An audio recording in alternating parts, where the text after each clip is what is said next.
संत पीपाजी का जीवन चरित्र का वर्णन हम कर रहे हैं।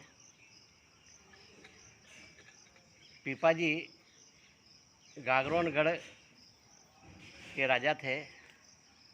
52 गढ़ इनके आधिपत्य में थे।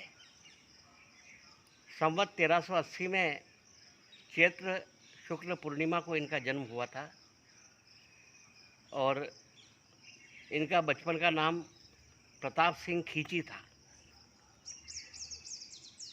20 वर्ष की उम्र में यानी संवत 1400 में इनके पिता का स्वर्गवास होने के बाद में गागरोनगढ़ के किले का इनको राजा बनाया गया, राज्याभिषेक हुआ। और उसके बाद में 1410 के अंदर फिरोज शाह तुगलक ने आक्रमण कर दिया दिल्ली के बादशाह ने गागरोनगढ़ के किले पर। तब पीपाजी ने युद्ध करके उसे परास्त कर दिया था और 1414 में उसने स्वामी रामानंदाचार्य जी से मंत्र दीक्षा प्राप्त की। इस प्रकार उनके जन्म के 43 वर्ष बाद गुरु नानक देव जी का जन्म हुआ था और गुरु नानक देव जी के ऊपर पीपाजी का बहुत प्रभाव रहा और पीपाजी के लिखे हुए अभंग को गुरु ग्रंथ साहिब में भी गुरु नानक देव जी ने उद्धृत किया है। वे अब तक की कथा के अनुसार वे द्वारका से चल दिए थे और टोंक रियासत के टोडा नामक गांव में आकर के उन्होंने निवास किया। वहाँ टोडा नामक गांव में एक वैष्णव दंपत्ति रहते थे जो प्रभु भक्त थे। उनका नाम था श्रीचर जी। श्रीचर जी और उनकी पत्नी परम वैरागी थे। उनको जब ये पता चला कि पीपाजी सपत्नीक यानी अपनी पत्नी सीता सहचरी जी के साथ में टोडा में आए हुए हैं तो उन्हें भोजन के लिए निमंत्रण दिया, उनका स्वागत सत्कार किया। परंतु श्रीचर जी अत्यंत अपरिग्रही व्यक्ति थे। वे सुबह के बाद में शाम के लिए भोजन बचा के नहीं रखते थे। शाम को भोजन करते तो सुबह के लिए रात भर में कुछ बचा के नहीं रखते थे। अत्यंत अपरिग्रही होने के कारण काफ़ी दरिद्र थे, पैसा भी नहीं था उनके पास, कुछ भी नहीं था। परंतु जब पीपाजी और उनकी पत्नी सीता सहचरी जी उनके यहाँ पे आतिथ्य करने के लिए पधारी, तब उनकी पत्नी श्रीचर जी की पत्नी के शरीर पर मात्र एक साड़ी थी। तो उन्होंने कहा कि अब क्या करें, इनका आतिथ्य कैसे करें। तो श्रीचर जी की पत्नी ने कहा कि ये मेरी एकमात्र साड़ी है, इसे आप बेच दो और इससे सीधा सामान ले आओ और इनका आतिथ्य सत्कार करो, इन्हें भोजन करवाओ।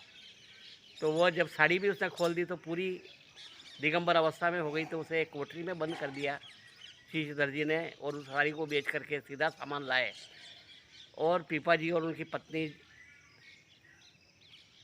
सीता सहचरी जी को दिया कि आप ये इसका भोजन बनाओ और भगवान को भोग लगाओ। तो सीता सहचरी जी ने भोजन बनाया, भोग लगाया और उन्होंने कहा पीपाजी ने कि आप भक्तिन को भी बुला लो अंदर से ताकि हम चारों जने साथ में बैठ के भोजन करेंगे। तब उन्होंने कहा भक्तिन कैसे आएगी। तो उसने कहा कि मेरी पत्नी जो है वो परम वैष्णवी है, उसे तीर्थ प्रसाद ही प्रिय है। तीर्थ प्रसाद उसे कहते हैं कि पति की थाली, पति के भोजन करने के बाद में थाली में जो भी भोजन बच जाता है उसे ही ग्रहण करती है, उसे तीर्थ प्रसाद कहते हैं। तो ये वो तो वही ग्रहण करेगी कि नहीं आज तीर्थ प्रसाद नहीं, आज हम सब चारों साथ में प्रसाद करेंगे, भोजन पाएंगे, भोग लग गया है, आप तो उनको बुला लो।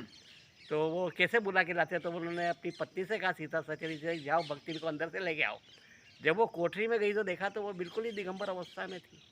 तो क्या आप यहाँ उघाड़े क्यों पड़े हो। तो क्या हम तो संतों की सेवा करते हैं, उनके लिए हमारा सब कुछ न्यौछावर कर देते हैं और हमें वही प्रिय है और उसी से हमें शांति, संतोष और आनंद प्राप्त होता है।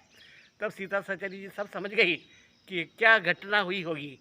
तो उन्होंने क्या किया कि अपनी साड़ी को आधी फाड़ करके उसे दी, उसे पहनाया और हाथ पकड़ के बाहर लाई। चारों ने साथ में भोजन किया और फिर रात को सोते वक्त सीता सहचरी जी ने पीपाजी को पूरा वृत्तांत सुनाया कि इन्होंने अपनी सेवा के लिए अपनी पत्नी का एकमात्र वस्त्र तक बेच दिया। तो अब हम इनका प्रति उपकार क्या करें इन्होंने अपने तन के वस्त्र बेच दिए तो हम अपना तन इनके लिए बेच देंगे। तो दोनों पति पत्नी मंडी में जाकर के खड़े हो गए, अनाज मंडी में, और कहा कि हम बिकने के लिए तैयार हैं, हमारी बोली लगेगी। तो वहाँ बहुत से व्यापारी इकट्ठे हो गए। सीता सहचरी जी परम सुंदरी थी, तो बहुत से कामी पुरुष उसको खरीदने के लिए जब आए, तब उनकी सूरत जैसे ही उन्होंने देखी तो उनके मन में, उनकी आँखों का जो मोतियाबिंद था वो ख़त्म हो गया, काम वासना आँखों की समाप्त हो गई। और उन्होंने, कुछ लोगों ने उसमें से पहचान दिया, अगर ये तो वही है जो द्वारिका में समुद्र के अंदर चले गए थे, वापस 9 दिन के बाद में वापस जीवित निकले। तो जब ये पता लगा तो लोग आ करके उनको अन्न धन मोती मोहरें आदि भेंट करने लगे, बहुत सारा ढेर लग गया। वो सब ले करके और उन्होंने शीर्षधर जी को दिया कि ये सब धन आप लीजिए। और उन शीर्षधर जी तो वो परम अपरिग्रही थे, तो 3 दिन में उन्होंने वो जितना भी धन था उसका भंडारा करके साधु संतों को खिला दिया।